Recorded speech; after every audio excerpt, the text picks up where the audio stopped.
Well, Jimmy, we're used to seeing a Jimmy O show about this time every week. We recorded one this week, but something happened. Yeah. We lost the audio somehow, and it's a real shame. It was by far the most lively Jimmy O show in quite some time. Maybe we'll put out the video and put in Charlie Chaplin esque little um, blurbs on the screen where we insert the the audio in a silent film. But it involved games, it involved name that tune. It was all sorts of things going on. A lot of fun had on the show. Unfortunately, for whatever reason, the audio didn't come through. So all we have is a video file. And so instead of playing the silent movie for you without narration, we're just coming to you here with an apology, not only to our guests, but our fans. Wish you would have had opportunity to see that one. But nonetheless, we kind of tell you about what our guys had to say and also talk about the fact that, our charity partner of the week was Anna's Place. Anna, we're going to be doing a cool Halloween event next week with those folks, and so we wanted to direct people their way to Anna's Place, and also obviously to the collective's website, ftwcollective.com. See how you can support our guys, which included the guys that I got to interview this week, which offensive players of the week. Some of the offensive players of the week: Lawrence Keys and Rashad Green, at Cam Pedesclo, at DJ Douglas, and who else did I have on there? Kelly, I'm trying to remember my third defensive player. Oh, Patrick Jenkins. Good. Yeah. Yeah. And then Shaquem Laster and Casey Glover from special teams.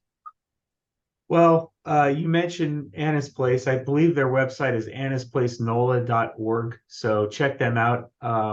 Like you said, we're doing a Halloween trunk or treat with them. So we've got a bunch of our players going out there to hand out candy, play games, and just hang out with the kids and serve as positive role models. Because that program is meant to, protect kids from violence in the streets after school and to promote college and other things like that. So that's an important charity, and they've been a great charity partner to us.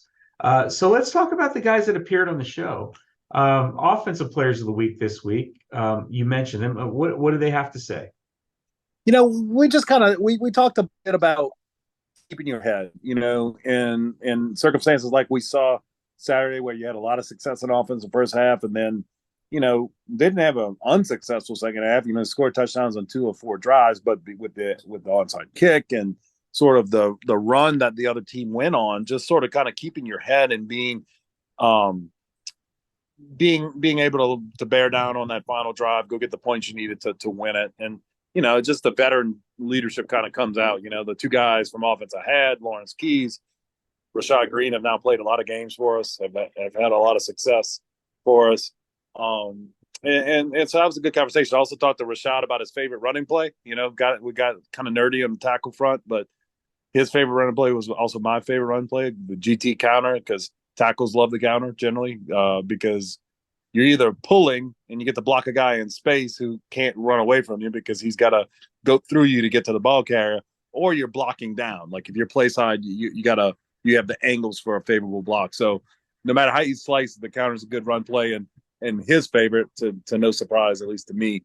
So that was a lot of the conversation. Didn't talk too much about Rice. Talked a little bit about some of the front challenges they present. Variable looks. They mix up their fronts a lot. They got an edge player that's really active that we're keeping an eye on.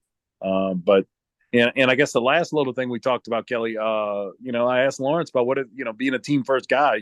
He was the star of the Jet Sweep game, all through last year, and now he's sharing that love with Jaquan and Keith. And while I tried to get him to lobby on the show to get the prominence of his rollback, he wouldn't bite. He was happy to share the wealth with Jaquan and Keith, and thought it was really effective the way, now the point he made is that now you can't formationally key off of us. No, guy comes in motion, whether it's 4 or 5 or 6, we're equally likely to hit him with the jet or some kind of end around or whatever. There's no one gadget guy. Yeah, absolutely. Last year we saw Deuce Watts a little bit in that game, but he was mostly a decoy. coming in motion. So a lot of teams didn't really respect that. Having Yule Keith and Jaquan involved now, you really never know what you're going to get, and those are the best offenses. So what games did you play with the offensive guys, and who was good at it and who wasn't? So not with the offensive guys, because my premise was, those guys get to score all the time. So, Okay, that's I guess true. Rashad does it, but we then, with the other two segments, we usually our marketing assistant brought out a inflatable, goalpost with football, and she loaded up some fight songs, and so the guests had to name that tune. They had to guess the fight song, and whoever got the correct guess got to attempt to throw an inflatable ring and get it to ring and stay on one of the goalposts while attached to my head. Had a little technical difficulties because I'm so tall. I was kind of against the ceiling, not giving them any clearance, so I had to really kind of get down and give them some space to work in. But only one of five guys took a shot. The only one who was successful was Shaquem. And Shaquem's good at everything. He's one of the fastest guys on the team. He can jump the highest. I think he won the slam dunk contest last year for the players, even though Coach Upshaw beat him in the overall uh, Yeah. dunk contest. But Well, I said Shaquem. The whole point of this was like you guys, special teams, and at least without Val there, and in the defense, you don't get to score. It's a chance to score. You've actually scored a touchdown. yeah, he did. You've already scored this year, man. You can share the love with the others. Absolutely. Well, as far as flipping to the defensive side of the ball, you had Patrick Jenkins on, Cam Pettisclo, and who else was on today this week? DJ Douglas. DJ Douglas, who had some really critical plays in the North Texas game. What do they have to say about their performance against North Texas, the second half last week, and then looking forward to Rice? Yeah, the DJ was it was nice to talk to him because he made the huge play obviously at the end of the game, and in his case, depending on formation, whether we pass off picks or stay with our man and so forth. Talked about that's kind of formation dependent. Cam shared that and call dependent, but on that particular play, they ran a rub that they had run 2 times successfully prior, including one for a touchdown.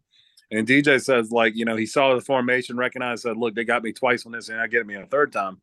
And, jumped the route, broke up the pass, and that was the end of the game.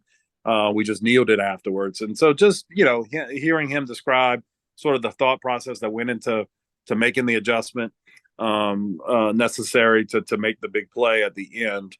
And then just generally all three guys kind of talked about, look, things don't always go the way you expect them to go in a game. And they got hot. They had some success, but 1-0 mentality is go win the next rep.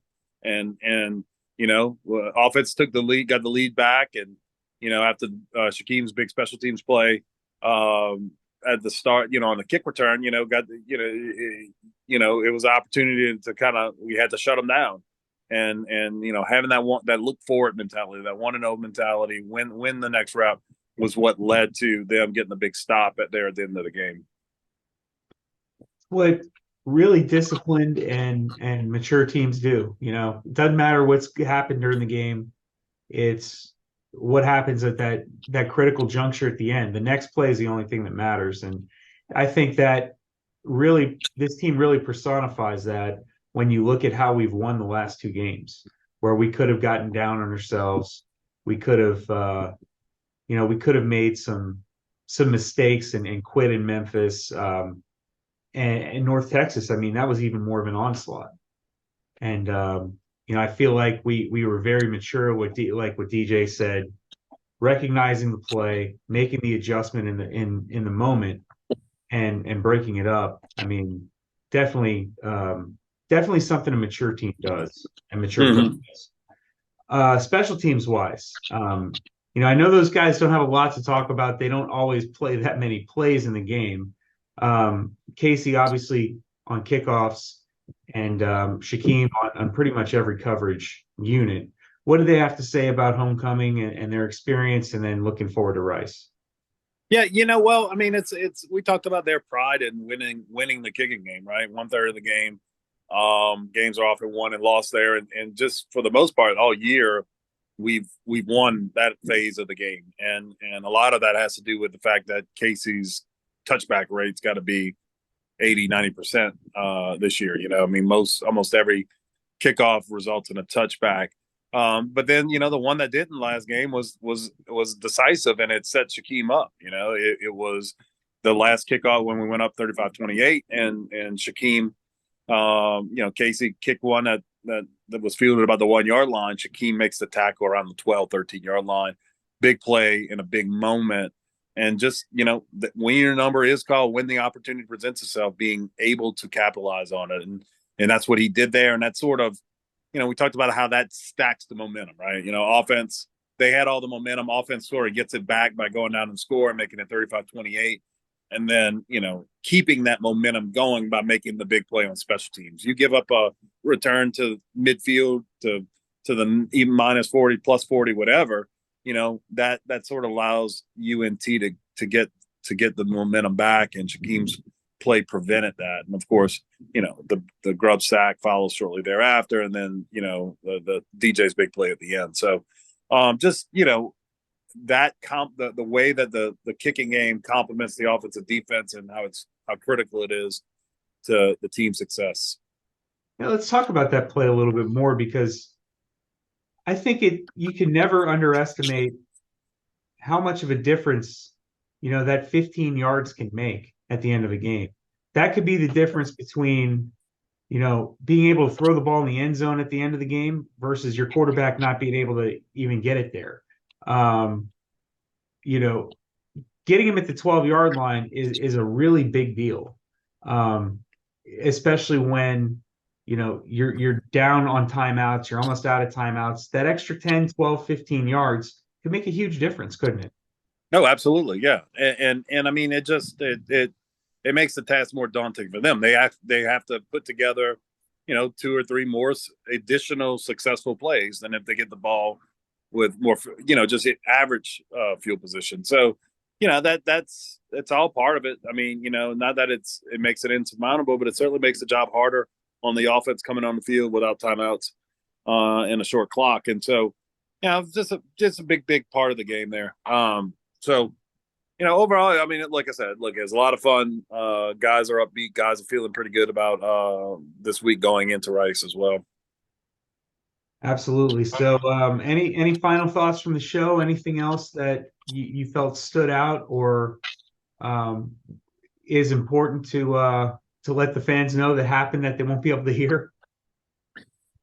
Yeah, no. I mean, look, it's same as usual. These guys are engaging, great conversationalists, as always. The great representatives of the school, and there's lots of reasons why you should support the collective, but the primary one being, you couldn't support better guys, and just check us out, ftwcollective.com. Be sure to get your support in, because we're coming down the home stretch, and bowl season and conference championship season and all that be here before we know it. And hopefully we're hosting that conference championship game again early December. That would be awesome, and we can't do it without all the people at home supporting these guys every way they can, including by supporting the collective. Yeah, remember the collective is a 501c3, so you do receive a tax deduction up to the IRS limits for your donations, and we're nearing the end of the year, so it might be a good thing to get those donations in to take the advantage of the tax ramifications. FTWcollective.com is a website, Jimmy. I'm sure we'll have a show next week, and I'm sure the audio will work just fine. Yes, sir. All right. We'll see y'all next week. All right, guys.